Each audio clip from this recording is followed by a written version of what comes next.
the Jasmine Street. As Doru turned into Jasmine Street that Friday morning, he instinctively slowed down as if an inner mechanism ordered his steps a different pace. He always felt this street was special since the time he was a boy and used to enjoy this fragrant paradise on his way to and from school. Allowing his eyes to linger and his steps to relent felt like a discreet form of theft for which he expected to be punished one day. It was impossible for him not to notice the stark contrast between this street and the one on which he lived. Jasmine Street was like a temptation placed by an evil witch between the school and the poor neighborhood that produced the kids like Doru. How he wished he grew up in one of those artistically designed houses. How he wished he could freely play in those bright colored gardens. Some days, in his little room, he used to draw this street and these houses with a deep longing in his soul. From May to September, jasmine vines displayed their immaculate beauty all along the fences. The air was heavy with their unmistakable scent. Doru could not imagine anything more delicate and sacred than the jasmine blossoms. They reminded him of his mother's wedding veil, with tiny embroidered jasmine flowers. She still kept it on the upper shelf of the wardrobe, the only proof that she once got married. Now, as a young adult, Doru was walking on this same street too, and from the same school. His students must have felt just as him when he was their age, which perhaps explained the instant connection between their souls. He enjoyed teaching them as much as they enjoyed listening to his stories about places they'll never go to. His geography lessons were as unreal to them as a fairy tale. One house in particular caught his attention as it looked like a jasmine flower on its own. It was a white duplex with an emerald roof and a brown front door. The upper windows were always open while the jasmines were blooming, revealing to the passerby immaculate white curtains. Doru felt such an irresistible attraction towards this house that he started taking evening walks in the hope that one day he will get a glimpse of its fortunate inhabitants. He often caught himself passing in front of it during weekends, for which he had to endure his mother's teasing. "Did you forget again that it is weekend?" That Friday morning, as Doru dreamingly walked in front of the Jasmine house, he witnessed the long-awaited miracle. A young woman sat in front of the window of the upper room. She was holding her head between her palms. Her black long hair was twisting around her shoulders and her upper arms like jasmine vines. And he was sure that her hair smelled just as the jasmines beautifying her house.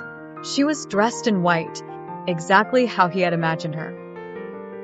She looked at the jasmines while he looked at her, and for a moment he forgot that his life did not belong with her, that she was the perfect dream he was forbidden to have. The spell broke when the curtain fell between them like a wall. Did she even notice him? Why did she hide herself so quickly? Doru was sweating as if he had run around the school on a hot summer day. He felt thirsty and suddenly exhausted. What was I thinking?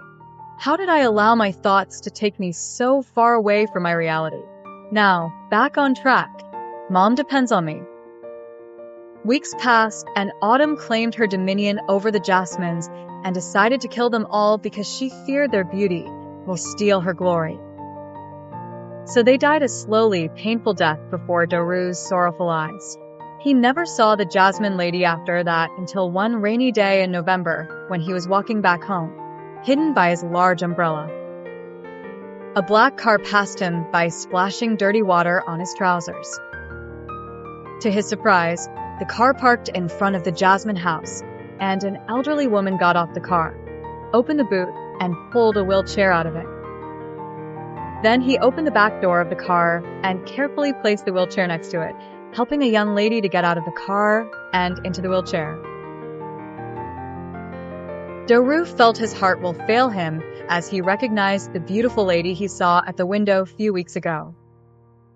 She was paralyzed from the waist down. Doru held the fence as he felt dizzy and weak. How could she sing and laugh? Why did this happen to her? Why her among all people? Why not him? Why not the elderly lady? She suddenly looked to him, like a branch of a jasmine plant that was cut and thrown on the street to wither and die.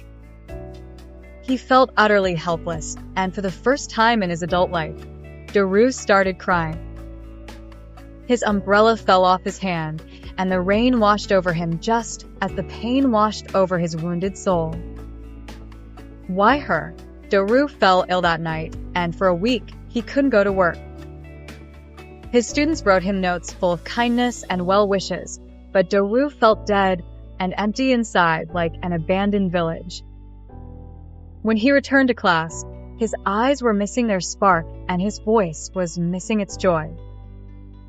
He did not see meaning in his teaching, nor did he see any hope for his future. He knew he had to quit his job. So he moved with his mom to her village, and there he spent his days working in the fields and trying to forget the Jasmine lady and her suffering. Several years went by, and Daru felt it was time to move back to the city.